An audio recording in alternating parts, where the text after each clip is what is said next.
तो ये लेज़र के साथ बहुत सेफली, बहुत अचूकता से हम लोग ये चश्मे से छुटकारा पा सकते हैं। अगर उनकी थिकनेस 500 माइक्रोन से ज़्यादा है तो लेज़र किया जा सकता है। तो because of the advancements in the laser surgery हमारी एक्यूरेसी भी इम्प्रूव हुई है और सेफ्टी भी इम्प्रूव हुई है। ये जो कॉन्टूरा विजन टेक्नोलॉजी है ये भी ब्लेडलेस तरीका है कम्प्लीटली। अभी smile procedure is bladeless and flapless. एक और इसके आगे मैं जाऊंगा कि 40 साल के ऊपर जो लोग रहते हैं जिनको शॉर्ट साइट रहती है, मायोपिक नंबर जैसा आप बता रहे थे, तो उनके लिए ये लेजिक काम आता है नहीं आता है? काफ़ी लोगों को ये मिथ है कि 40 के बाद में लेज़र आप नहीं करवा सकते। पहली बात सेफ्टी कि कौन से सर्जरी में सबसे सेफ आपकी आंखों के लिए हमें आउटकम आएंगे, और दूसरी बात है लॉन्गेविटी।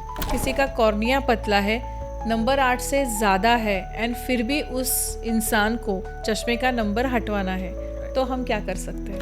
हम लोग देखते हैं कि उनको 40s, अर्ली 40s में भी कैटरेक्ट की ये चेंजेस जो है वो चालू हो जाती है। जैसे आपने सुना होगा रुबेला सिंड्रोम, जिसमें हार्ट की भी बीमारी होती है और उनमें जन्मता मोतियाबिंद तैयार हो जाता है, तो they are born with cataracts. अगर दोनों भी आंखों में कैटरैक्ट है, ये 2 सेपरेट डे पे ही होनी चाहिए। वो सेम डे पे करवाना रिस्क बढ़ा सकती है पेशेंट। आजकल एक बहुत ट्रेंडिंग अभी है कि 5-6 साल के बच्चों को भी चश्मा है, और ऑप्टिशियन बोलता है चश्मा बनाने, ब्लू ब्लॉकिंग ले लो, आपकी आंखें अच्छी रहेगी या प्रोटेक्टेड रहेगी। तो बताया जाता है कि आपको ब्लू ब्लॉकिंग फिल्टर का लेंस लेना ही चाहिए, और ये एक्चुअली बहुत बड़ा मिथ है। तो जब आप ये पानी से स्प्लैश करते हैं तो actually you are removing the tear film from the eye which is required for the health of the. Unfortunately, India is called as the diabetic capital of the world. Ji.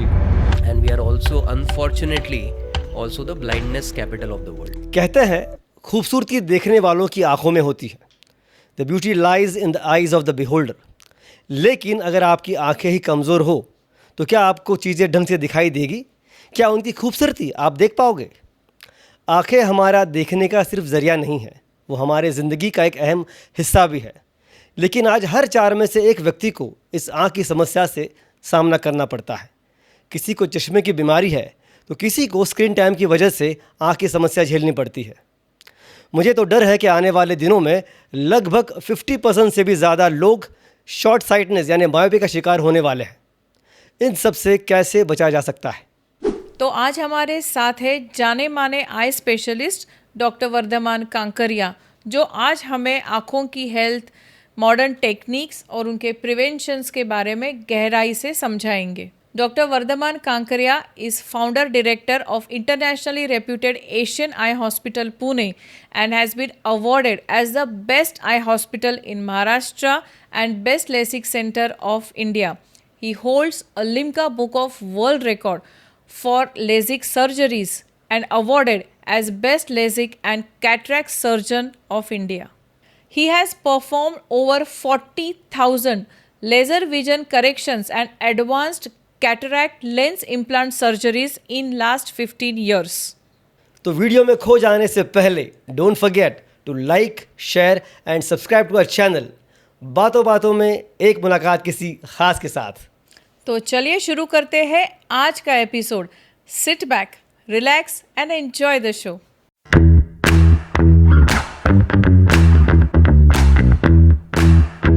Doctor Vardhman sir, हमारे खास episode बातों बातों में एक मुलाकात किसी खास के साथ, किस खास शो में आपका बहुत बहुत स्वागत है। Welcome to our show sir.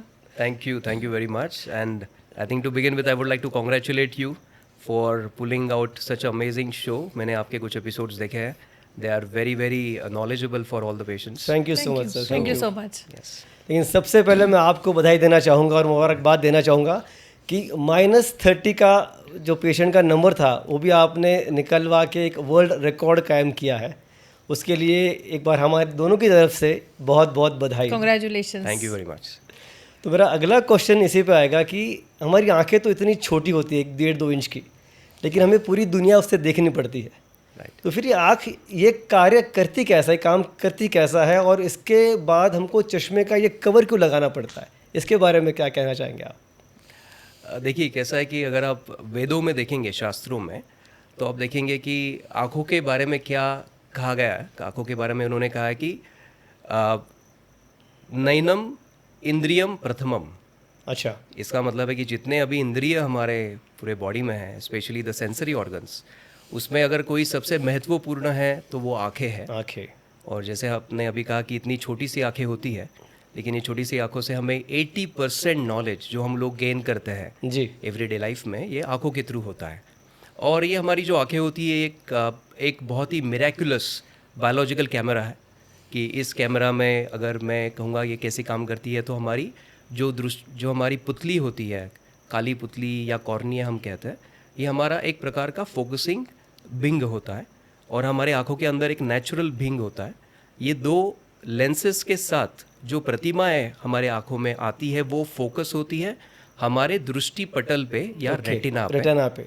जी। और जब वो होती है तो रेटिना उसको प्रोसेस करता है और ये रेटिना सारी इन्फॉर्मेशन ऑप्टिक नर्व के थ्रू हमारे ब्रेन में भेजता है और उस तरीके से हम लोग बहुत अच्छी तरह से देख सकते हैं। तो अगर ये पूरी जो मिरेक्युलस जो प्रक्रिया है, इसमें कहीं पे भी अगर कोई भी बाधा आती है, जैसे आपने अभी कहा कि चश्मे का नंबर क्यों लगता है, जी। राइट? तो ये चश्मे का नंबर इसलिए लगता है क्योंकि ये कॉर्निया और अंदर की जो लेंस है, ये रेटिना पे प्रतिमा फोकस नहीं कर पा रही है। अच्छा। ये नहीं कर पाने का सबसे कॉमन कारण ये होता है कि आंखों की लंबाई, एक्सियल लेंथ कहते हैं हम लोग ना, ये ऐसे पेशेंट्स में थोड़ी इलोंगेटेड होती है और ये रेटिना तक प्रतिमा पहुंचती नहीं है, तो इसे मायोपिया या माइनस नंबर कहा जाता है। ओके। और जब आप चश्मा पहनते हैं तो चश्मे के साथ में ये प्रतिमा वापस हम लोग रेटिना पे फोकस करते हैं। अच्छा। तो जिन लोगों में आंखों की लंबाई के ये दोष होते हैं, ऐसे लोगों में आंखों का चश्मा लगता है।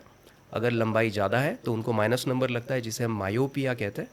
अगर लंबाई कम है तो उनको प्लस नंबर लगता है, जिसे हम लोग हाइपरोपिया कहते हैं। और अगर बुबुल का शेप या कॉर्निया का शेप ये थोड़ा हम लोग कहेंगे सिलेंड्रिकल है, अंडे की तरह है, तो ऐसे लोगों में एक अंडे की तरह अलग नंबर लगता है, जिसका कम प्रमाण में अवेयरनेस है लोगों में, इसे अस्टिग्मेटिज्म कहा जाता है।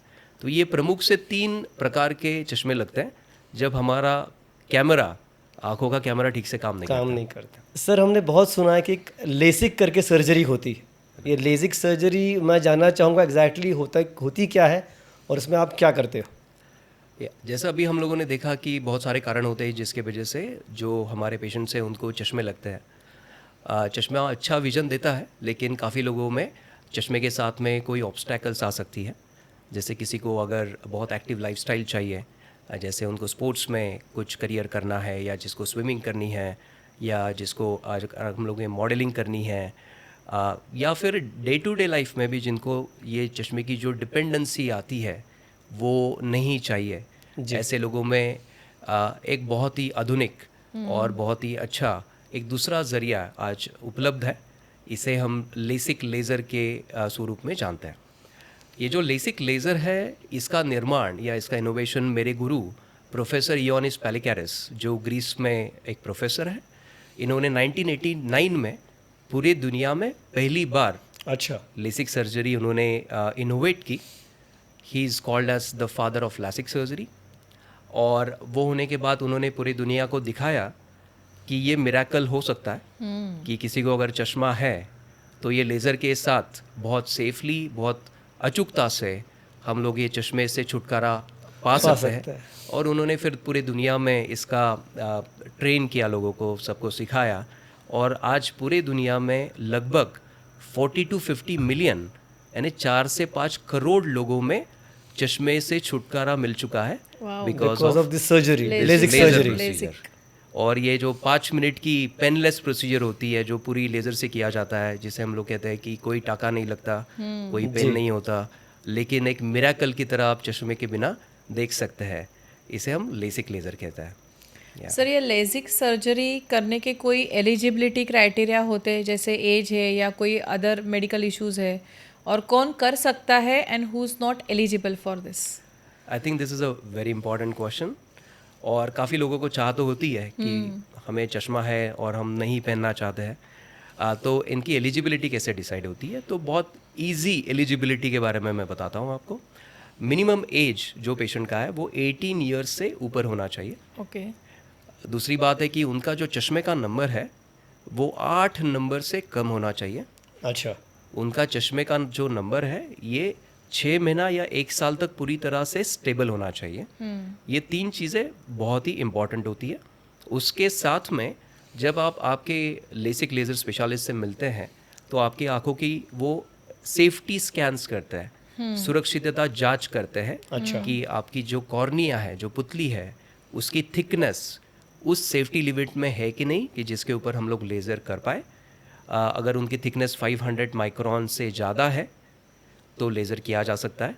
और जो बाकी आंखों की हेल्थ है आपकी वो अच्छी है, सिग्निफिकेंट ड्राइनेस आंखों में नहीं है, तो जांच के बाद में ऐसे लोगों में लेसिक का लेज़र हम लोग कर सकते हैं। एट द सेम टाइम ये भी जानना ज़रूरी है कि किन लोगों ने ये लेसिक नहीं करवाना चाहिए। नहीं करवाना चाहिए, बिल्कुल।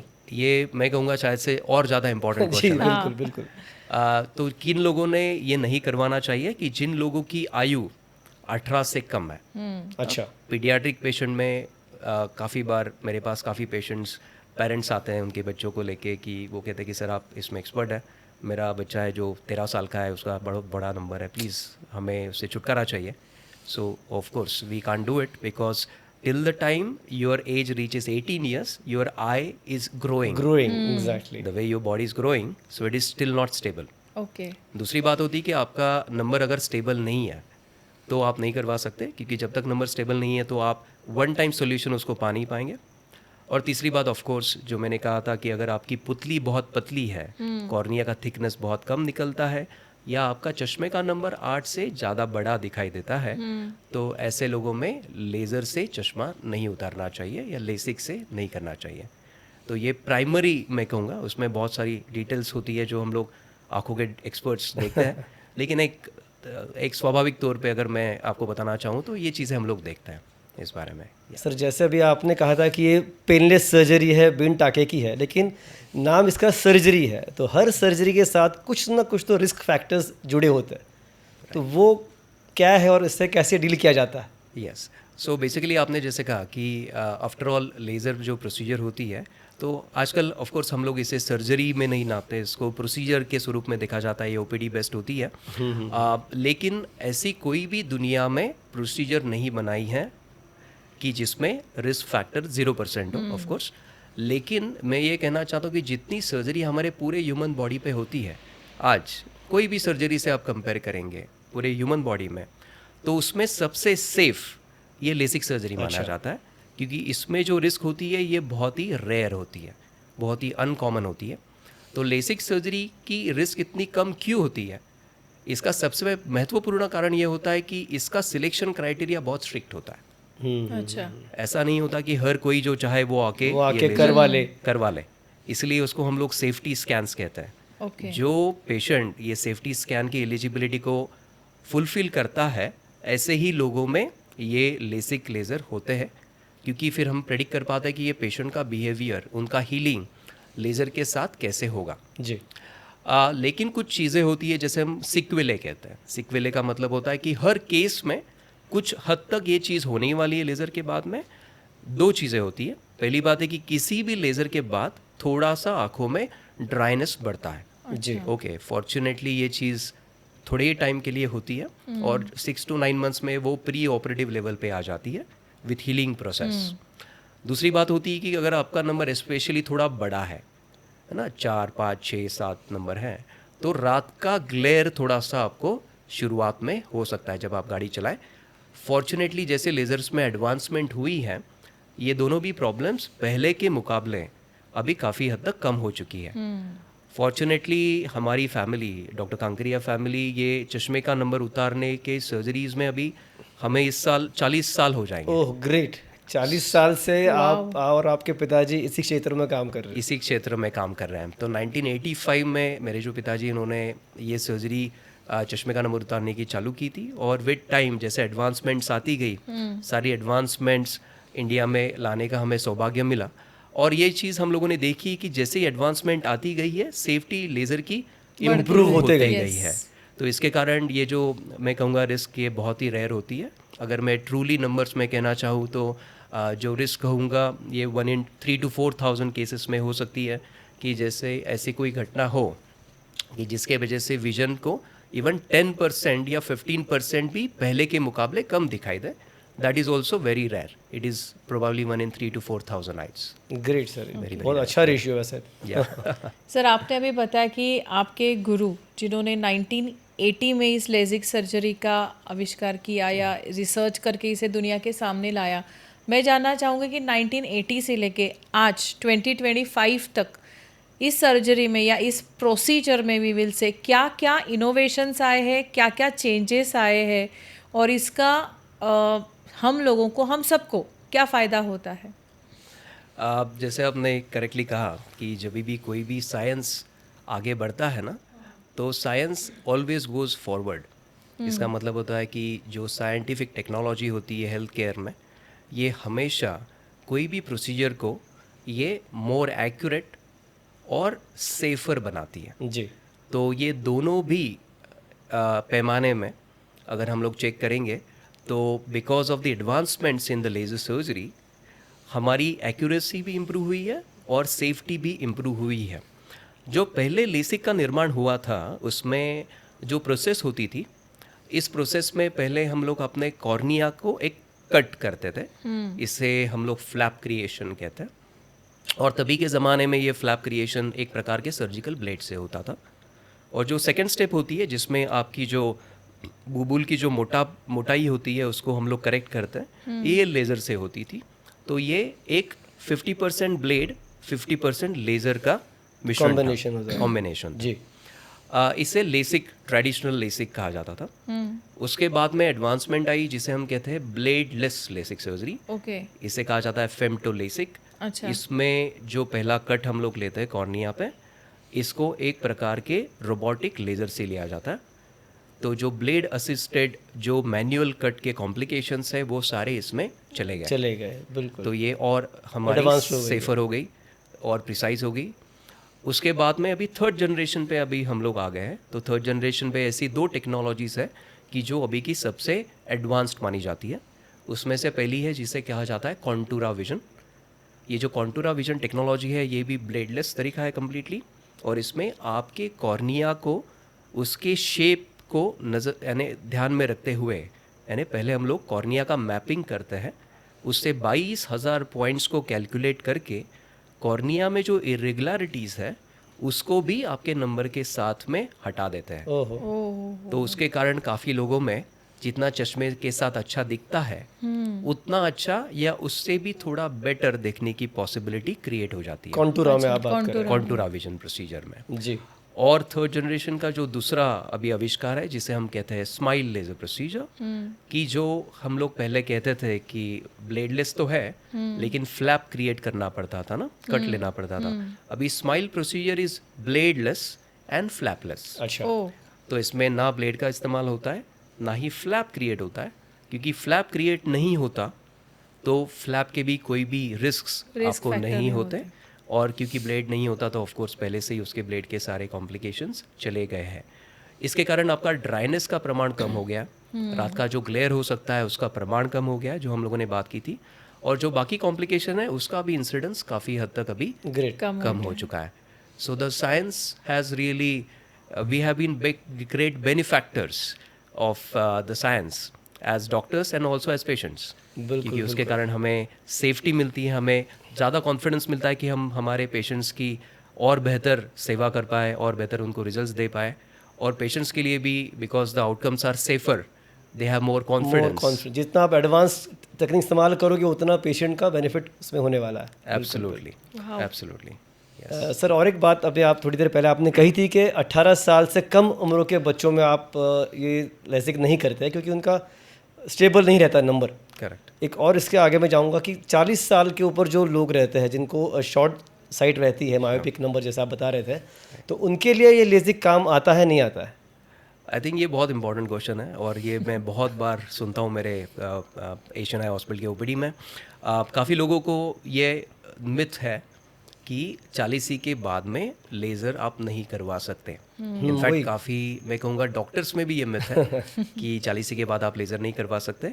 But I am happy to share कि अभी काफ़ी सारी एडवांसमेंट्स इस क्षेत्र में हुई है कि जिसके कारण अभी ना ही हम सिर्फ दूर का नंबर हटा सकते हैं बट वेरी वेरी सक्सेसफुली इस क्षेत्र में जितनी अभी एडवांसमेंट हुई है उसके कारण ना ही हम सिर्फ दूर का नंबर हटा सकते हैं, बट वेरी सक्सेसफुली हम रीडिंग का जो चश्मा है वो भी एट द सेम टाइम अब हटाने में ये समर्थ हो चुके हैं। अरे वाह। इसमें सक्सेसफुल हो चुके हैं और इसमें 2 या 3 अलग अलग एडवांस टेक्नोलॉजीज़ हम लोग यूज़ करते हैं, जिसे कहा जाता है प्रेस बियॉन्ड या ब्लेंडेड विजन टेक्नोलॉजी। ये कार्ल ज़ाइस जर्मनी की एक पेटेंटेड टेक्नोलॉजी है। अच्छा। उसके साथ में हम लोगों ने बहुत सारे लोगों में नज़दीक का चश्मा भी हटाया है और काफ़ी लोगों में इसे प्रीलेक्स कहा जाता है, प्रेस बायोपिक लेंस प्रोसीजर, कि जिसमें हम लोगों ने काफ़ी पेशेंट्स में जिनमें कॉर्निया पे लेज़र नहीं हो सकता, ऐसे लोगों में एक लेंस इम्प्लांट के थ्रू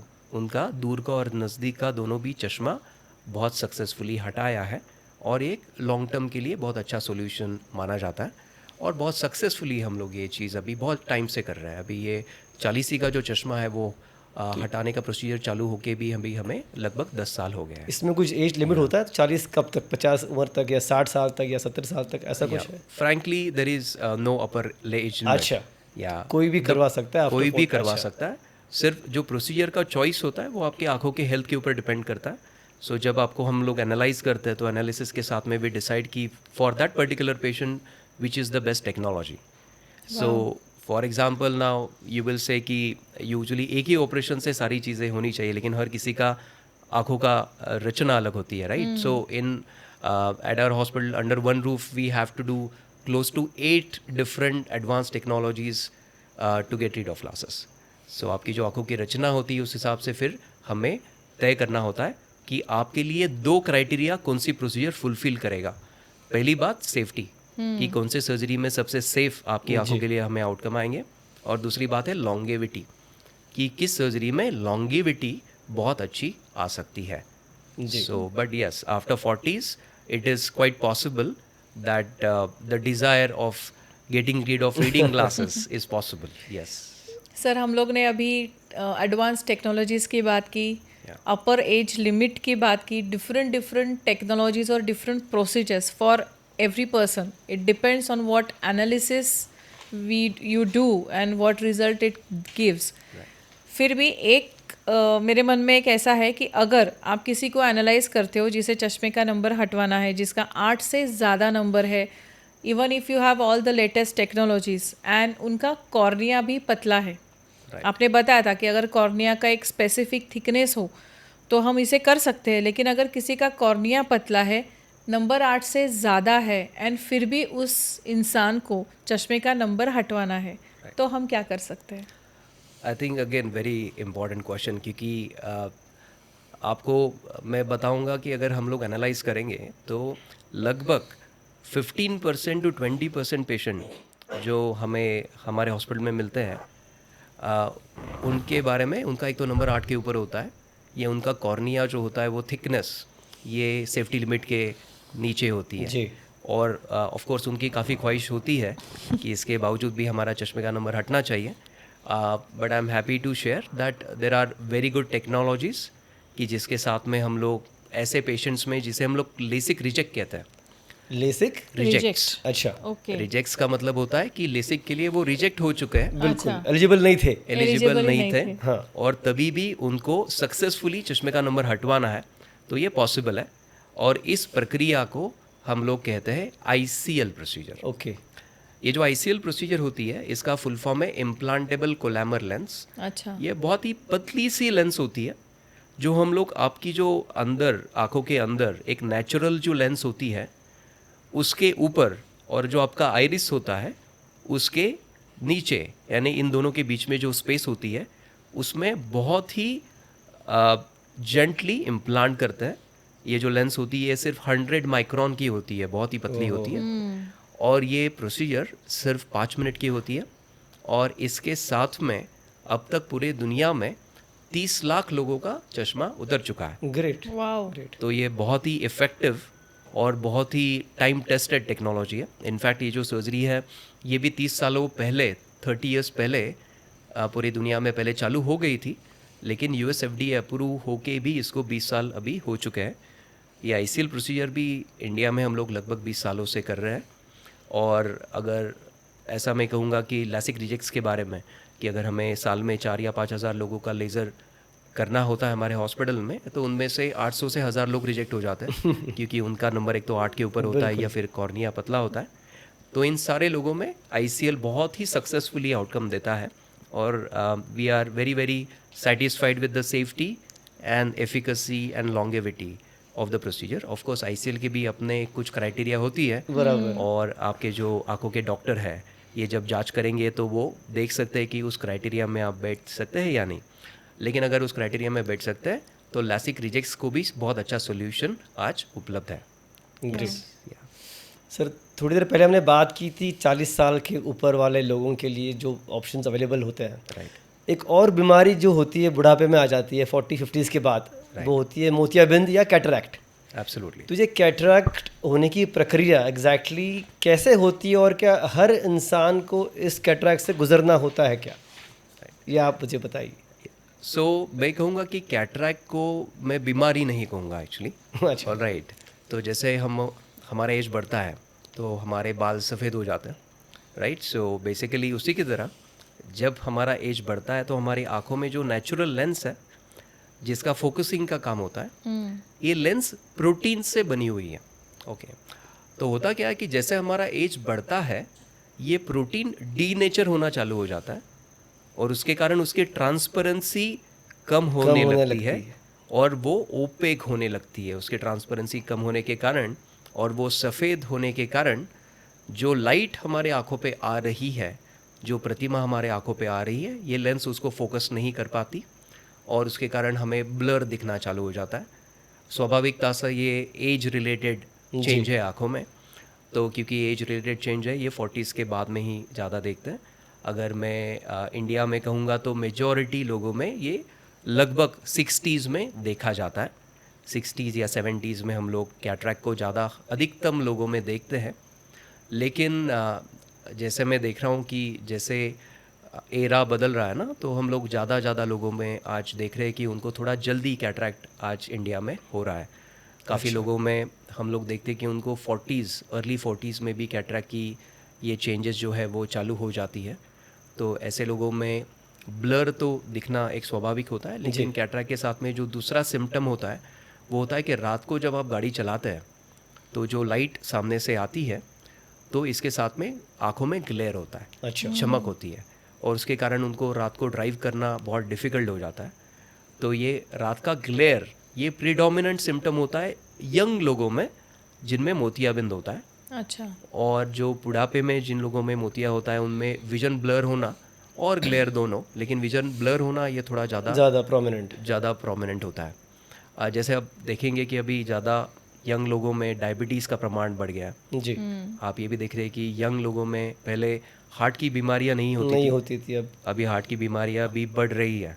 उसी की तरह जो आंखों की बीमारियां हम लोग 60s-70s में देखते थे वो भी आजकल हम लोग 40s में काफ़ी हद तक देख रहे हैं।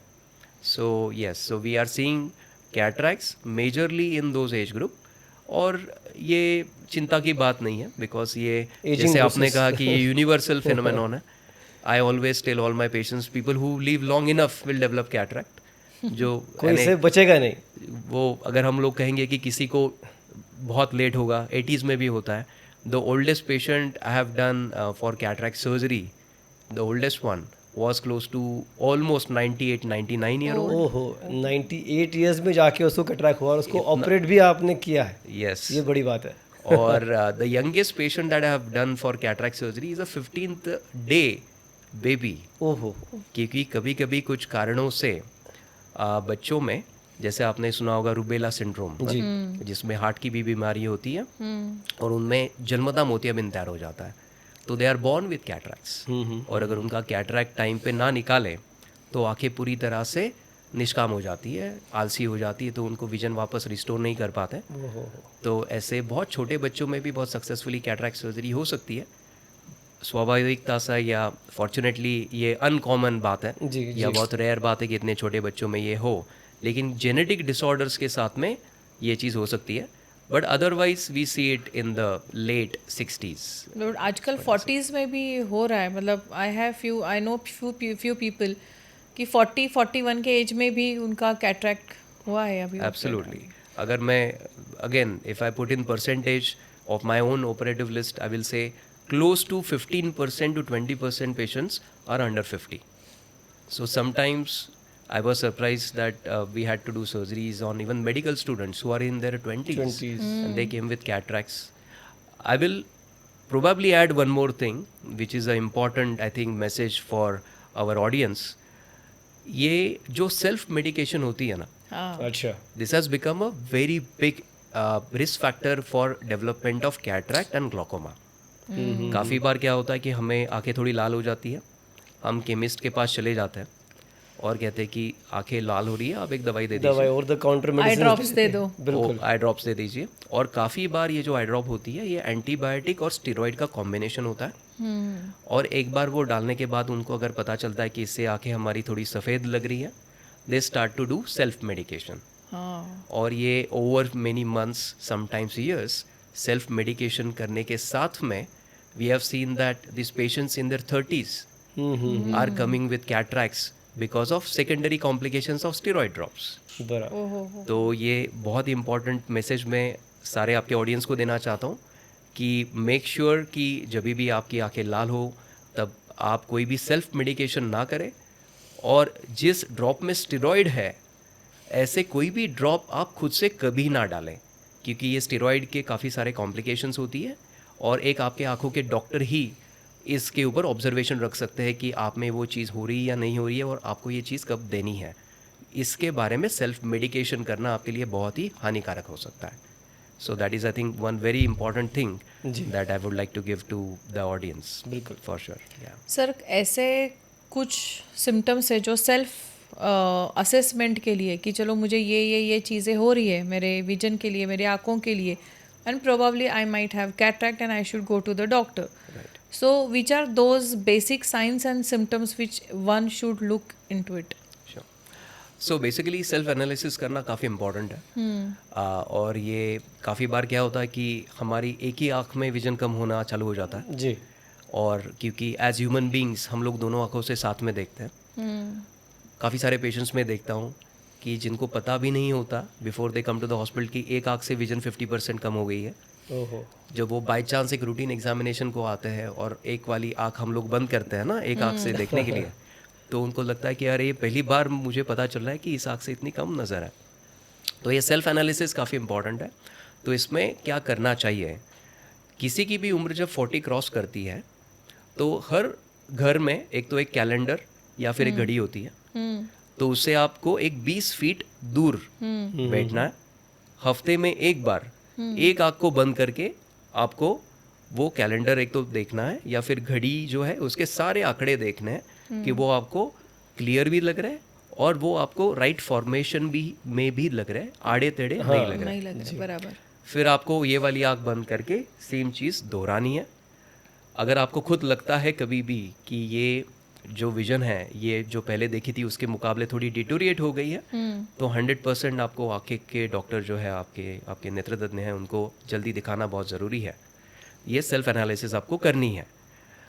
जो सिम्टम्स की बात आती है कैटरैक्ट के, तो जैसे मैंने कहा था कि अगर आपको थोड़ा सा धुंधला दिखना चालू हो जाए, जो पहले क्लियर दिखती थी चीज़ें वो थोड़ी सी फेडेड लगे, कॉन्ट्रास्ट कम हो गया है या धुंधली लगे, या फिर ग्लेयर आंखों में बढ़ जाए रात का, तो ये सबसे प्राथमिक साइन होती है कि कैटरैक्ट आंखों में चालू हो चुका है। अच्छा, ओके, तो ये दो चीज़ें अगर होती है तो you should meet your eye doctor on a priority.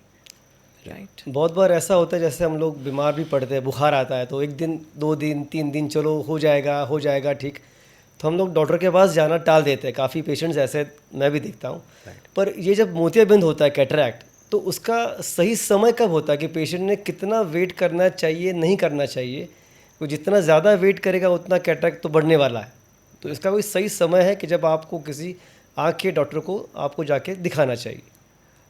So basically बहुत महत्वपूर्ण सवाल है, और इसमें जो पहली बात आपने कही थी कि डॉक्टर को कब दिखाना चाहिए, तो ऑफ कोर्स सबसे पहली बात है कि जब आपको ये सिम्टम चालू हो जाए कि थोड़ा भी ब्लरीनेस लगे, अगर वो 10% भी है और थोड़ा भी रात का ग्लेयर बढ़े, तभी भी आपको आँखों के डॉक्टर को दिखाना चाहिए, बिकॉज वही एनालाइज करके आपको बता सकते हैं कि एक तो पहली बात है इसका कारण क्या है, और दूसरी बात है अगर ये कारण मोतियाबिंद है तो ये किस हद तक आपका बढ़ चुका है बढ़ चुका है, और ऑपरेशन कब करवाना होगा और ऑपरेशन कब करवाना होगा। अभी जो दूसरी बात है, इस बारे में काफ़ी मिथ्स हमारे समाज में है, और ये मिथ्स इस वजह से है क्योंकि हमारा जो पुरानी, हम लोग कहेंगे ना, जो पुरानी हमारे विचार है, जो पुराने टाइप के ऑपरेशन होते थे, उसके साथ में जो हमारा एक्सपीरियंस है, उसके कारण लोगों को हमेशा ये लगता है कि मोतियाबिंद पकना या पूरी तरह से मैच्योर होना ये मस्ट होता है कैटरेक्ट सर्जरी करवाने के लिए। तो होता क्या था पहले के ज़माने में, ये मैं आपको थोड़ा बैकग्राउंड बताता हूँ तो आपको थोड़ा इजी जाएगा। पहले के ज़माने में एक सर्जरी होती थी, इसे हम लोग कहते थे हमारे भाषा में एक्स्ट्रा कैप्सुलर कैटरेक्ट सर्जरी। ये जो सर्जरी होती थी उसमें इंजेक्शन दिया जाता था, फिर आपके आँखों का जो गोलाई होती ना, ये उसको 50% कट किया जाता था। फिर जो मोतियाबिंद होता था पका हुआ, उसको एक चिमटे से पकड़ के खींच के डिलीवर किया जाता था, और फिर यहाँ पे हमें टाँके डालने पड़ते थे लेंस डालने के बाद में। अभी क्योंकि इतना बड़ा कट लेना पड़ता था, जब तक मोतियाबिंद पूरा पका नहीं है उसको एक साथ चिमटे से निकालना पॉसिबल नहीं होता था। तो तब ये ज़रूरी था 30 साल पहले, 25 साल पहले, कि मोतियाबिंद पूरी तरह से पकना चाहिए। तो जैसे हम लोगों ने पहले भी देखा है कि एडवांसमेंट जो साइंस में होती है, ऑलवेज साइंस गोज़ फॉरवर्ड, और उसमें सेफ्टी और प्रिसीजन दोनों बढ़ती है। तो अभी जो करंट जनरेशन कैटरेक्ट सर्जरी की जाती है, ये बहुत छोटे से छेद से होती है। जैसे पेन का नोक होता है आपका ना 2 मिलीमीटर का, इतने छोटे से कट से होती है। उसके अंदर हम लोग एक ultrasound, high frequency ultrasound probe होता है, जिससे आम भाषा में आप लेज़र कह सकते हैं, उससे अंदर जाके ये मोतियाबिंद को या कैटरेक्ट को अंदर पिघलाया जाता है। अच्छा। और वो पिघला के वही इंस्ट्रूमेंट उसको सकआउट कर लेता है, और उसी छोटे छेद से एक रोलेबल या एक फोल्डेबल लेंस हम लोग अंदर इम्प्लांट कर देते हैं, और आपका आँखों का ऑपरेशन एक मिनिमली इन्वेजिव वे से ख़त्म हो जाता है। अभी होता क्या है कि जितना कैटरेक्ट बढ़ता है उतना ये लेज़र का जो उपयोग करना पड़ता है वो भी ज़्यादा करना पड़ता है, और एक हद के आगे ये लेज़र उस कैटरेक्ट को पिघला नहीं पाता। तो अगर आपका कैटरेक्ट 4 स्टेजेस में जाता है, तो 3rd स्टेज के बाद में जो स्टेज आती है, उसके बाद में ये इतना कैटरेक्ट हार्ड हो जाता है कि ये आधुनिक टेक्नोलॉजी से, एडवांस टेक्नोलॉजी से फिर हम लोग उसको निकालना इम्पॉसिबल हो जाता है। तो हमें ओल्ड टाइम के मेथड से उसको निकालना ज़रूरी हो जाता है। तो इनफैक्ट आज के दौर में ये ज़रूरी है कि अगर कैटरेक्ट आपको है, ऑफ कोर्स आपको उसको बहुत ही जल्दी या प्री मैच्योरली करने की ज़रूरत नहीं है। ऑफ कोर्स कैटरेक्ट ये इलेक्टिव सर्जरी है, लेकिन 2nd स्टेज और 3rd स्टेज के बीच में ये अच्छा स्टेज माना जाता है कि जिसमें हम लोग आधुनिक एडवांस टेक्नोलॉजी से बहुत आसानी से, विदाउट इंजेक्शन, सिर्फ ड्रॉप्स के साथ में 6-7 मिनट में ऑपरेशन सफलता से सेफली कर पाए। उसी छोटे छेद से हम लोग लेंस इम्प्लांट कर पाए। ये पेशेंट के हित में होता है जी, क्योंकि इसके साथ में ऑपरेशन की सेफ्टी ज़्यादा होती है और रिकवरी भी बहुत फास्ट होती है। जैसे आपको पता है कि अभी हम लोग 3 या 5 दिनों में लोगों को कहते हैं कि आप कैटरेक्ट ऑपरेशन के बाद में डे टू डे काम आप चालू कर सकते हैं। लेकिन पहले के ज़माने में आपको याद होगा कि 1-1 महीना आपको बेड पे रुकना पड़ता था, अंधेरा करके बैठना पड़ता था, और काफ़ी बार ये पट्टी 15 दिन रहती थी आँखों में। बिल्कुल। तो अगर आज भी हम मैच्योर स्टेज में जाते हैं तो उसी तरीके से ऑपरेशन करना हमें ज़रूरी होता है। तो अगर आपका कैटरेक्ट ये मध्यम स्वरूप में है, स्टेज 2 को क्रॉस कर चुका है, तो ये बहुत अच्छा स्टेज माना जाएगा आपके लिए कि आप तभी ये ऑपरेशन के बारे में सोचना चाहिए। आपके डॉक्टर्स के सलाह से उसको अपने ऑपरेट करना चाहिए। छोटा सा एक उसमें मैं और पूछना चाहूँगा कि दोनों आँखों का ऑपरेशन एक साथ कर सकते हैं क्या कैटरेक्ट का? अगर आप मुझे पूछेंगे तो आप कहेंगे कि मैं शायद से थोड़ा ओल्ड स्कूल हूँ शायद से, लेकिन मैं सेफ्टी में ज़्यादा बिलीव करता हूँ। और कैटरेक्ट सर्जरी ये इंट्राओक्युलर सर्जरी है। इसका मतलब है कि हम लोग आँखों के अंदर जाके आँखों में एंटर कर रहे हैं जी। और अगर मैं कहूँगा कि 5,000 में या 10,000 में भी एक में अगर संक्रमण या इन्फेक्शन का रिस्क हो सकता है जी। ये दोनों आँखों में एक साथ में कभी भी नहीं लेना चाहूँगा। अच्छा। तो डेफिनेटली अगर दोनों भी आँखों में कैटरेक्ट है ये 2 सेपरेट डे पे ही होनी चाहिए। ओके। वो सेम डे पे करवाना रिस्क बढ़ा सकती है पेशेंट। ये पेशेंट के लिए अच्छा नहीं माना जाएगा। और बेसिकली होता क्या है ना कि पहली आँख जब हम लोग ऑपरेट करते हैं, कोई भी सर्जरी की सफलता, एक्सपर्टाइज सफलता, ये एक टेक्निकल या एनाटॉमिकल सक्सेस है। कितना भी अच्छा ऑपरेशन मैं किसी भी मैं मरीज़ में करूँगा, लेकिन वो मरीज़ का जो हीलिंग रिस्पॉन्स होता है वो भी हमें चेक करना ज़रूरी होता है। जी और जब हम लोग पहली आँख को ऑपरेट करते हैं तो हमें ये अपॉर्चुनिटी मिलती है कि ये मरीज़ की बॉडी कैसे बिहेव करती है वो जांचे।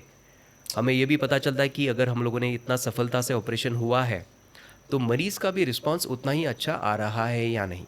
तो हमें ये जब पता चलता है कि उसकी बिहेवियर ऐसी है तो दूसरे आँख में हम कुछ चेंजेस ला सकते हैं, बिल्कुल। उसके आँख में हम लोग और कुछ बदलाव ला सकते हैं और डेफिनेटली ये पेशेंट के लिए बेहतर होता है। आपको सेम डे करवाने की ज़रूरत नहीं है, आप एक 2-3 दिन का अंतर रख के कर सकते हैं। अगर आप चाहते हैं 1 हफ्ते का अंतर रखना है तो वो भी आप कर सकते हैं, लेकिन सेम डे दोनों आँखों का ऑपरेशन जो इंट्राओकुलर सर्जरी है वो अवॉइड करेंगे तो बेटर होगा। जी ओके। सर, कैटरैक्ट ऑपरेशन करते वक्त हमेशा आप लोग IOL का इस्तेमाल करते हो, लेकिन ये लेंस में मैंने देखा है, जब मैंने भी मेरे पेरेंट्स का ऑपरेशन करवाया था तो बहुत सारे ऑप्शंस इसमें अवेलेबल होते हैं, ये लेंस वो lens premium lens.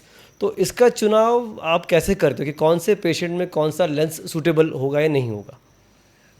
I think बहुत इंपॉर्टेंट क्वेश्चन है, बिकॉज हर आदमी को या हर मनुष्य को इस क्वेश्चन से गुजरना पड़ता है। बिकॉज हर किसी को कभी ना कभी कैटरैक्ट होता है या अपने पेरेंट्स में होता है, तब हम लोग ये चीज़ देखते हैं। और आप कभी भी किसी हॉस्पिटल में जाते हैं तो आपको एक मेनू कार्ड की तरह दिखाया जाता है कि ये आपके सारे ऑप्शंस हैं और आप चूज़ कीजिए। तो जी, ऑफ कोर्स जी। आपको उसके बारे में कोई जानकारी होती नहीं है तो आप कंफ्यूज हो जाते हो, नेचुरल है कि कैसे चूज़ करें। तो होता क्या है कि बेसिकली देखिए, भगवान ने हर आँख एक यूनिक तरीके से बनाई है, बराबर है। तो बेसिकली होता क्या है कि अगर आप एक कैमरा देखेंगे, Soni camera, it is manufactured the same way everywhere in the world, it is used in the same way. तो उनकी जो लेंसेज होती है वो आप कोई भी कैमरा लीजिए, उसकी एक सेट लेंस होती है, वो आप यूज़ करेंगे तो परफेक्टली काम करती है। जी लेकिन हमारी जो आँख होती है ये कस्टमाइज कैमरा है, जो अच्छा। भगवान ने आपके लिए बनाया है, अलग मेरे लिए अलग बनाया। तो जब भी आँखों का कैटरैक्ट सर्जरी करना पड़ता है तो हमें एक अच्छा चांस मिलता है कि IOL जो लेंस इम्प्लांट करते हैं उसके साथ में उनका दृष्टि दोष भी हम लोग उसी टाइम पे कम कर सकते हैं। तो उनको एक और एडवांटेज मिल जाता है कि कैटरैक्ट तो उनका निकल जाता है, कैटरैक्ट से उनको छुटकारा मिल जाता है। उसके साथ में उनको एटलीस्ट दूर का या फिर दूर और नज़दीक के दोनों दृष्टि का चश्मे से उनको छुटकारा मिल सकती है। जाता है। ओके। और ये अभी आधुनिक जो लेंसेज है उसके साथ में ये संभव होता है। लेकिन होता क्या है कि ये जो सारी लेंसेज होती है, हर लेंस के अपने अपने प्रोज और कॉन्स होती है। तो जैसे आपने कहा कि उसके पहले हम लोग बहुत डिटेल में जांच करते हैं पेशेंट की, उसकी जो आंखों की रचना है उसको अभ्यास किया जाता है, पेशेंट की जो विजुअल रिक्वायरमेंट है, जो लाइफस्टाइल है, उसको स्टडी किया जाता है और फिर हम लोग उनको सजेस्ट करते हैं कि कौन सी लेंस उनके लिए अच्छी तरह से काम करेगी। अभी इस लेंसेज को अगर मैं डिवाइड करूँगा तो इसको 3 अलग अलग कैटेगरीज में हम लोग डाल सकते हैं। एक कहेंगे हम लोग जिसे मोनोफोकल लेंस कहते हैं, या मोनोफोकल में ही एक वेरिएशन आता है जिसे मोनोफोकल टोरिक लेंस कहा जाता है। अच्छा। तो ये मोनोफोकल लेंस एक स्फेरिकल लेंस होती है और एक मोनोफोकल टोरिक लेंस ये स्फेरिकल और सिलेंडर का कॉम्बिनेशन होता है। ये लेंस आपके दूर के दृष्टि के लिए बहुत अच्छी मानी जाती है। तो अगर आपको दूर का चश्मा नहीं पहनना है तो आपकी आंखों के रचना अनुसार आपके डॉक्टर आपको सजेस्ट करेंगे कि आपके लिए एक तो मोनोफोकल या मोनोफोकल टोरिक में से कौन सी लेंस है कि जो दूर के चश्मे से छुटकारा दे सकती है। कंप्यूटर का जिसे हम इंटरमीडिएट विजन कहते हैं और नज़दीक का जो मोबाइल विजन है उसके लिए आपको चश्मा कंटिन्यू करना होगा, लेकिन दूर के चश्मे की आपको डे टू डे लाइफ में ज़रूरत नहीं होगी।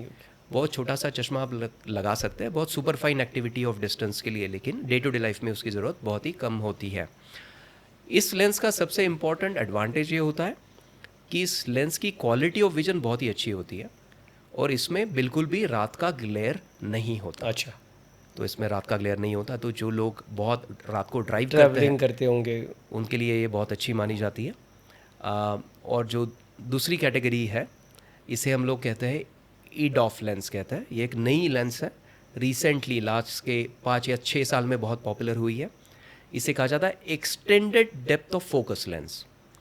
तो हम लोगों ने पहले में जो देखा था कि सिर्फ दूर का चश्मा आपका उतर रहा है, तो इस लेंस में दूर का भी चश्मा आपका उतर रहा है और कंप्यूटर का भी चश्मा आपका उतर रहा है। अच्छा। तो काफ़ी लोग आजकल कंप्यूटर पे टाइम बिताते हैं और टैबलेट्स का भी यूज़ करते हैं।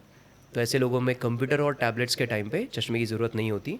इनफैक्ट उनकी जो बड़े बड़े अक्षर है ये नज़दीक के भी आप पढ़ पाते हो, जो एक फॉन्ट साइज़ के स्पेसिफिक थोड़ा सा मोबाइल पे फॉन्ट साइज़ बढ़ा के आप देख सकते हैं। तो इसमें आपको एक रेंज ऑफ विजन मिल पाता है with a very small dependence on reading glasses जो छोटे होते हैं। और इसमें जो रात का ग्लेयर होता है वो मिनिमल होता है, माइल्ड ग्लेयर होता है।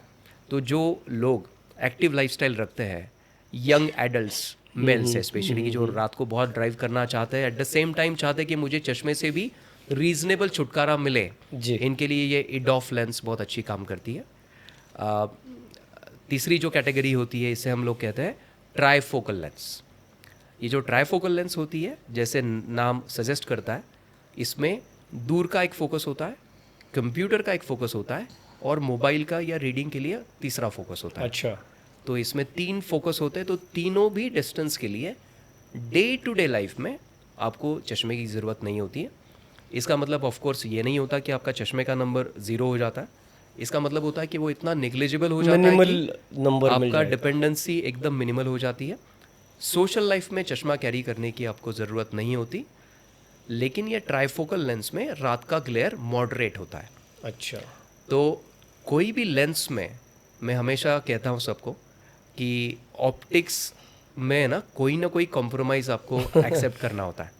हर तो एक के एडवांटेज डिसएडवांटेज थोड़े बहुत होने वाले हैं। होने ही वाला है। तो आपको खुद की लाइफस्टाइल पता होती है। अगर आप चाहते हैं कि आपको रात का ग्लेयर बिल्कुल ना हो या बहुत ही मिनिमल हो, तो आप जो मोनोफोकल या मोनोफोकल टोरिक लेंस या फिर इडॉफ लेंस इस्तेमाल यूज़ कर सकते हैं। लेकिन जो हाउसवाइफ्स होती है उनमें हम लोग देखते हैं कि उनको बहुत चाह होती है कि उनको चश्मे का डे टू डे लाइफ में चश्मा नहीं चाहिए और रात को गाड़ी चलाते ही नहीं है वो। तो ऐसे लोगों में ट्राईफोकल लेंस बहुत ही अच्छा काम करती है। पहले के ज़माने में मल्टीफोकल लेंस होती थी जो अभी फेज आउट हो चुकी है।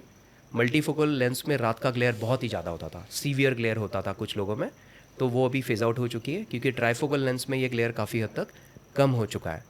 तो जैसे मैंने कहा कि आँखों की रचना देख के और आपकी लाइफस्टाइल को ध्यान में रख के आपके जो आँखों के डॉक्टर हैं वो आपका बता सकते हैं कि ये तीनों में से आपके लिए कौन सी बेहतर होगी।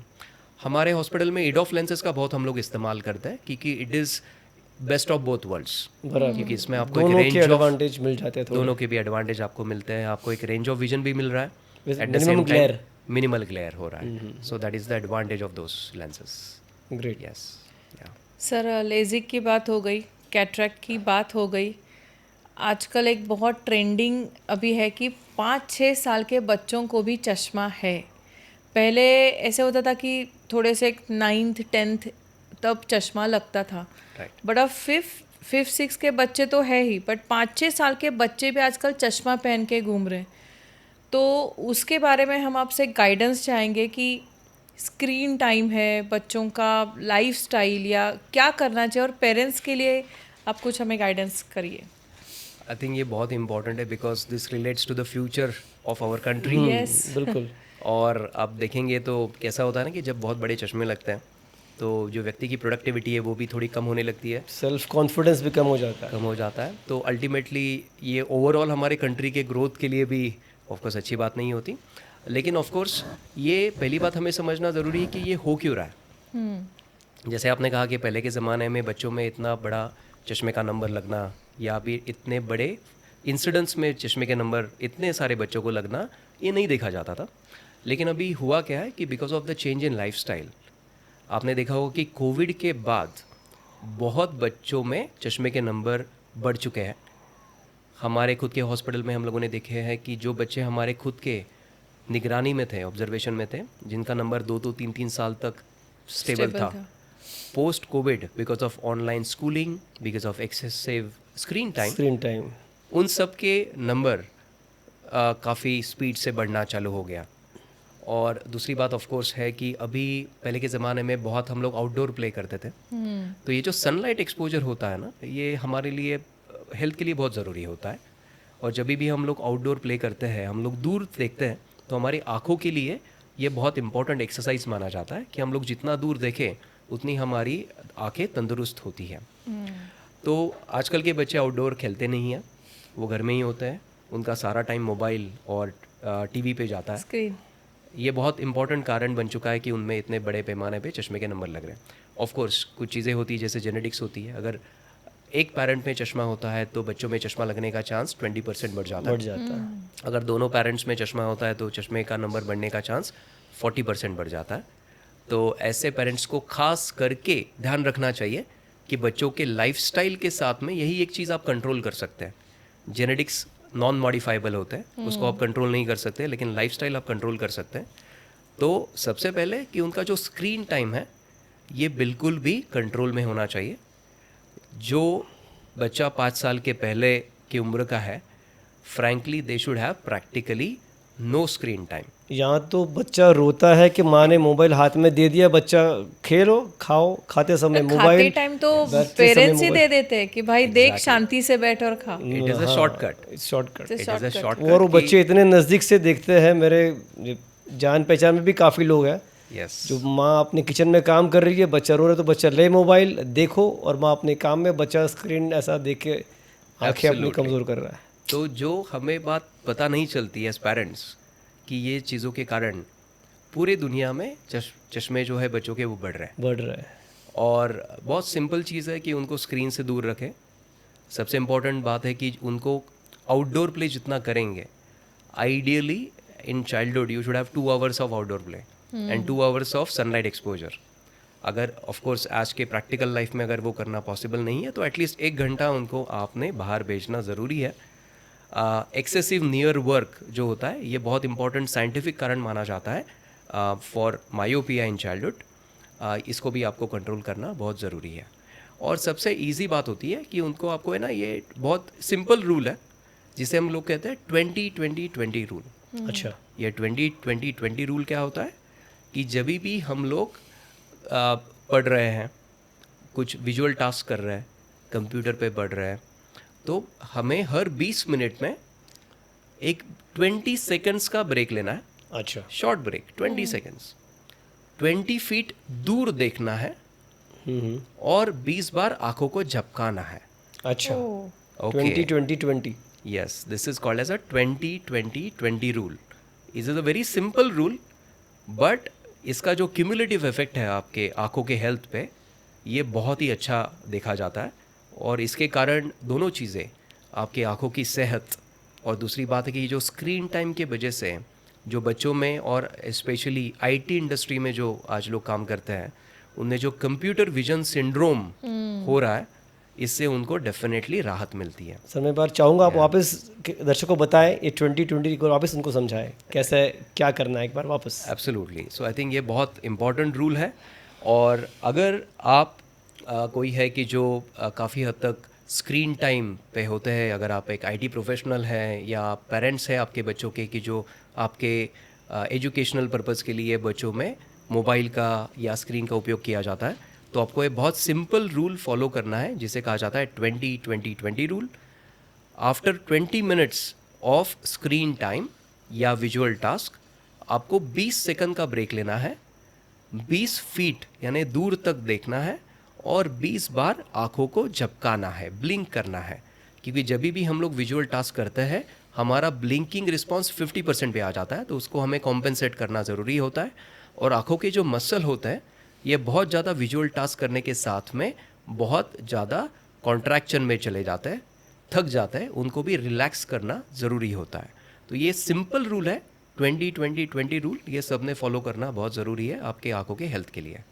यस सर और एक बात है इसमें, एक ब्लू ब्लॉकिंग ये जो रहता है लेंस होता है, तो वो कितने इफ़ेक्टिव रहते हैं, कितने कारगर रहते हैं? हर ऑप्टिशियन बोलता है चश्मा बनाने ब्लू ब्लॉकिंग ले लो, आपकी आंखें अच्छी रहेगी या प्रोटेक्टेड रहेगी। Yeah. क्या है इसका मिथ, क्या है और फैक्ट क्या है? राइट। तो आई थिंक ये बहुत ही इंपॉर्टेंट क्वेश्चन है, बिकॉज इसका बहुत ज़्यादा ट्रेंड या ट्रेंड बहुत बात सुनने में आता ही है सर। क्रेज़ बन चुका है कि कभी भी आप जाते हो तो आपको बताया जाता है कि आपको ब्लू ब्लॉकिंग फ़िल्टर का लेंस लेना ही चाहिए, और ये एक्चुअली बहुत बड़ा मिथ है। अच्छा। ओके, तो मैं बताता हूँ कि ब्लू लाइट का इम्पोर्टेंस क्या होता है हमारे बॉडी पे। ओके, हमारी बॉडी को एक सर्कैडियन रिदम होती है, बायोलॉजिकल क्लॉक, और ये बायोलॉजिकल क्लॉक मेजरली हमारी आंखों में जो रोशनी होती है ना, जो जाती है, वो डिसाइड करती है। जैसे सूर्योदय होता है तो ब्लू लाइट बढ़ती है, तो हमारे आँखों में ब्लू लाइट जाती है तो आप देखेंगे तो हमें चेतना आ जाती है, जी। हम एनर्जेटिक फील करने लगते हैं और बहुत अच्छा काम करने लगते हैं। और शाम को जब सूर्यास्त हो जाता है, किसी भी कॉर्नर ऑफ द वर्ल्ड में आप जाएंगे तो आप देखेंगे तो यही रिदम आप फॉलो कर रहे हैं। तो जब सूर्यास्त हो जाता है तो ये ब्लू लाइट कम हो जाती है। जो ब्लू लाइट कम हो जाती है तो हमारे बॉडी में थोड़ी एनर्जी लेवल ड्रॉप हो जाती है और एक हमारे ब्रेन में एक केमिकल होता है जिसे हम कहते हैं मेलाटोनिन। ओके। ये मेलाटोनिन जब ब्लू लाइट कम हो जाता है तो ये सिक्रीट होना चालू हो जाता है और जब ब्लू लाइट बढ़ता है तो ये मेलाटोनिन को सप्रेस करना चालू कर देती है। अच्छा। तो हमारे नींद के लिए, अच्छे नींद के लिए ये मेलाटोनिन बहुत ज़रूरी होता है। तो मेलाटोनिन का सिक्रीशन सही मात्रा में होना मैंडेटरी होता है कि हमें अच्छी तरह से नींद आनी चाहिए। तो जब हम शाम को ये ब्लू लाइट कम हो जाती है, मेलाटोनिन सिक्रीट होना चालू हो जाता है, आपके बायोलॉजिकल क्लॉक के अनुसार आप 10 बजे 10:30 बजे सो जाते हैं। तो ये जो ब्लू ब्लॉकिंग जो फ़िल्टर चश्मे होते हैं, जैसे आपको पता है कि जब हम लोग मोबाइल फ़ोन का बहुत सारा उपयोग करते हैं या कंप्यूटर का उपयोग करते हैं, ये हम लोग दिन में भी करते हैं और रात में भी करते हैं, राइट जी। लेकिन दिन में उनमें जो कोई ब्लू लाइट एमिट होता है उसके हमारे आँखों पे एक्चुअली कोई इतनी हानि होती नहीं है, बिकॉज ये हमारे आँखों को एक्चुअली डैमेज नहीं करता, लेकिन हमारा स्लीप वेक साइकिल को वो बिगाड़ता है।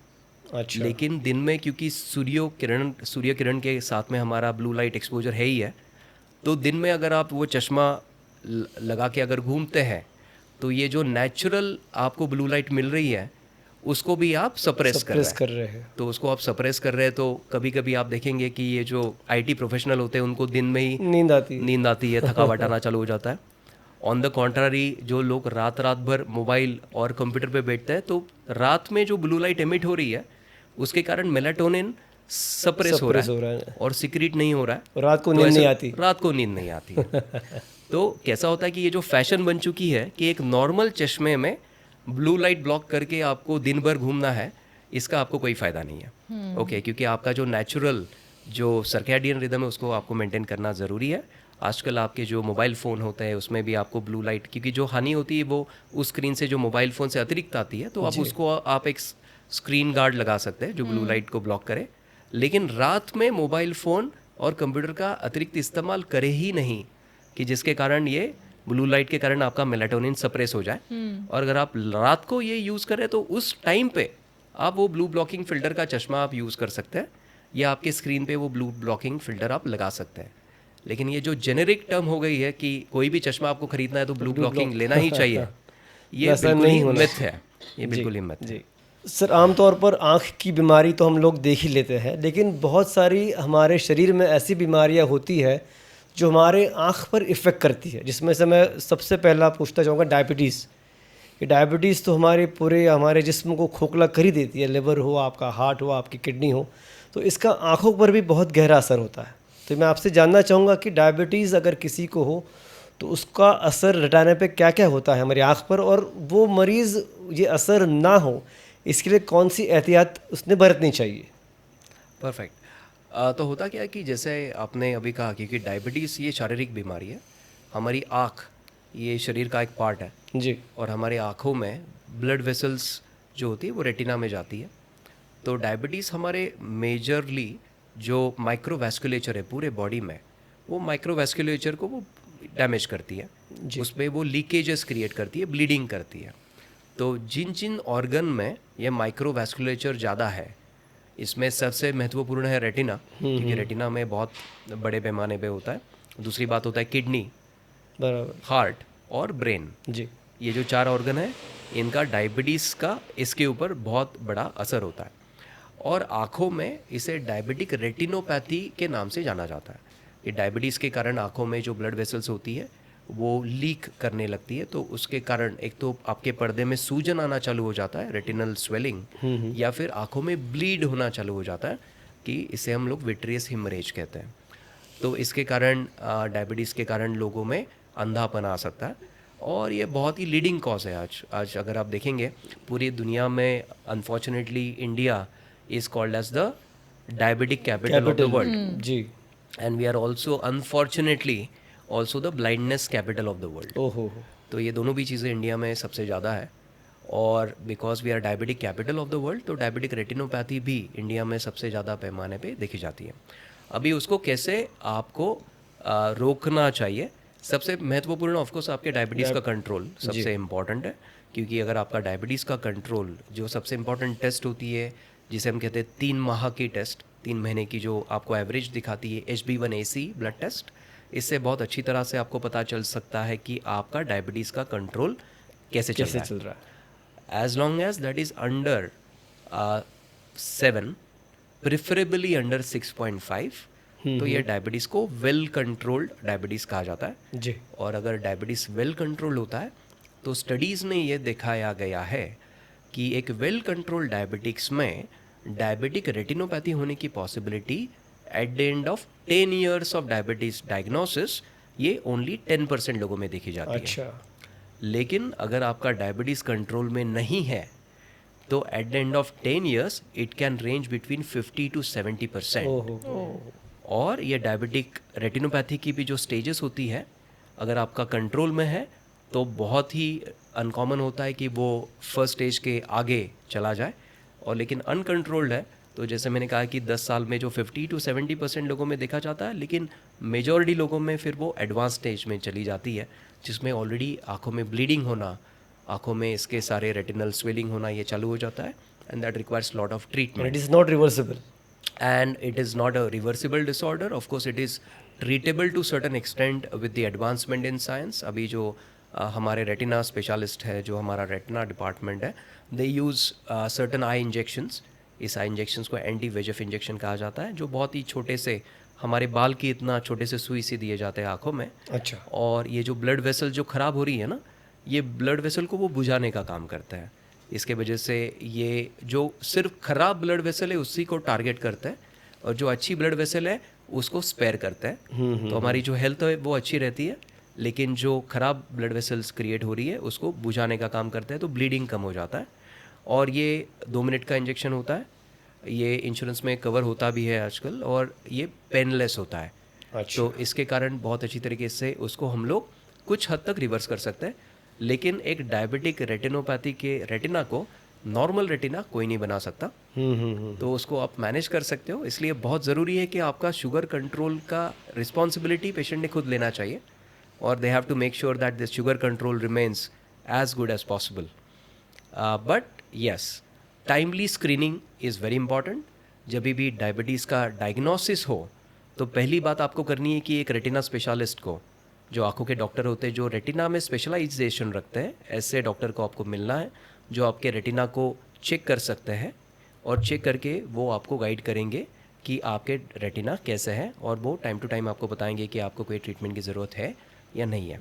लेकिन किसी में डायबिटीज़ है तो हर 6 महीने में रेटिना का तपास करना, एग्जामिनेशन करवाना बहुत ज़रूरी है। अगर आप वो करते हैं तो बहुत विजन सेविंग होगा, क्योंकि अगर बहुत जल्दी के स्टेज में डिटेक्ट हो जाता है तो उस स्टेज में उसको रोका जा सकता है। जी बिल्कुल। और बहुत अगर डिले हो जाता है तो जैसे मैंने आपसे कहा, कुछ हद तक ही हम लोग उसको रिवर्स कर सकते हैं। That is the thing. या शुगर कंट्रोल में रखना ये पेशेंट की जिम्मेदारी है, अगर आपको रेटिना के प्रॉब्लम से बचना है। Absolutely, yes, absolutely. सर, आज का पॉडकास्ट इतना अच्छा हुआ है कि वी वर स्पीचलेस, और बहुत सारी इन्फॉर्मेशन, और आपने जो भी इन्फॉर्मेशन आज शेयर करी है उससे हमारी आंखें खोल दी है आपने। But before we conclude this episode, there is a protocol of our podcast show. एक मिथ्स एंड फैक्ट्स का राउंड तो बनता है, and shall we? Yes please. या so my first question is like, गाजर खाने से चश्मा नहीं लगेगा? It's a myth of course, क्योंकि जैसे हम लोगों ने देखा था कि चश्मा आपको लगता क्यों है, क्योंकि आपकी आंखों की ये जो लंबाई है ये एनाटॉमिकल बढ़ जाती है। गाजर ये बहुत अच्छी होती है आंखों के लिए ऑफ कोर्स, क्योंकि गाजर से आपका विटामिन ए का सेवन होता है, वो आपके रेटिना के लिए बहुत अच्छी होती है, लेकिन चश्मे के नंबर से उसका बिल्कुल भी ताल्लुकात नहीं है। तो ज़रूर आपको गाजर खाना चाहिए, लेकिन इस कारण से नहीं कि आपका चश्मा चला जाए। ओके। यस। कॉन्टैक्ट लेंसेज हमेशा आँखों को नुकसान पहुँचाते हैं? ये मिथ है, क्योंकि ये हमेशा आंखों को नुकसान नहीं पहुंचाते। ऑफ कोर्स अगर आप ठीक से केयर नहीं करेंगे तो ये बहुत हानिकारक हो सकती है। अगर आप कॉन्टैक्ट लेंस के साथ में गलती से सो गए या फिर कॉन्टैक्ट लेंस को ठीक से क्लीन नहीं किया तो विजन थ्रेटनिंग इन्फेक्शन वो क्रिएट कर सकती है। लेकिन अगर आप बहुत अच्छी तरह से उसकी देखभाल करें तो ओकेजनल यूज़ करने के लिए कॉन्टैक्ट लेंसेज का कोई इशू नहीं है, लेकिन ठीक से उसको मेंटेन करना, उसकी हाइजीन मेंटेन करना, उसके रूल्स को फॉलो करना ज़रूरी है। ओके। अगर आँख फड़के तो कुछ अच्छा या बुरा होता है? अगर आँख फड़के तो कुछ हम लोग फ्यूचर बता सकते हैं तो सारे आज जो डॉक्टर्स हैं आँखों के वो एक बहुत अच्छे एस्ट्रोलॉजर बन जाते। सो बेसिकली ऑफ कोर्स ये मिथ है, क्योंकि जब आँख फड़कती है तो होता क्या है कि हमारे जो स्नायु होते हैं ना आईलिड के यहाँ पे, तो उसको जो नर्व जा रही है उसका मिस फायरिंग होता है। अच्छा। तो उस मसल में ट्विच आ जाता है। ओके। और ये होने का बहुत कॉमन कारण होता है, कुछ लोगों को स्ट्रेस होता है तभी भी ये ऐसी नर्व्स कभी मिसफायर करती हैं। कुछ लोगों में विटामिन B12 विटामिन D की कमतरता होती है तभी भी ये चीज़ हो सकती है। तो ओकेजनल अगर ट्विचिंग होती है किसी को बहुत ओकेजनल, तो ये नॉर्मल कारणों से होती है, ऐसे ही उसमें चिंताजनक कोई बात नहीं होती। लेकिन डेफिनेटली इसका फ्यूचर से कोई लेना देना नहीं होता है। क्या आँखों की एक्सरसाइज करने से आँखों का चश्मा हट सकता है? ये मिथ है। अगर ये इतना बेसिकली इफ़ेक्टिव होता तो ऑफ कोर्स हम लोग आँखों का एक्सरसाइज देके ही चश्मा का नंबर हटाते और बहुत अच्छी बात होती।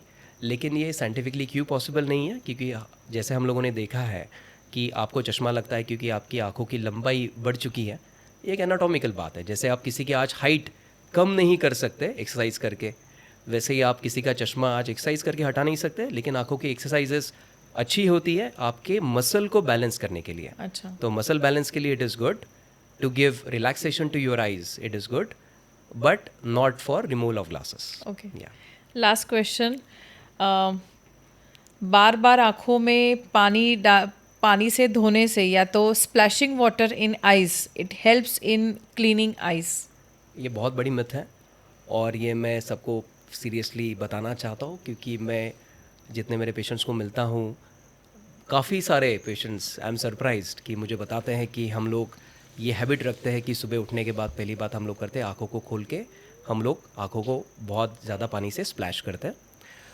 हमें पता है कि हमारी आँखों में एक टीयर फिल्म होती है और ये जो टीयर फिल्म होती है ये इसमें एक ऑयली लेयर होता है।